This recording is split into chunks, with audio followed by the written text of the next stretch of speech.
OMG, I finally got a break from home construction, and guess what I'm going to get to do today?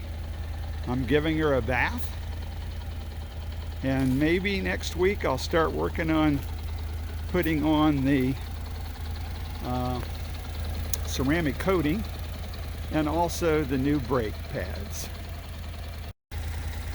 Even a quick wash gets me anxious to ride. It's been so long, but I've been replacing 900 square foot of decking around our pool, and it's just consumed all my daytime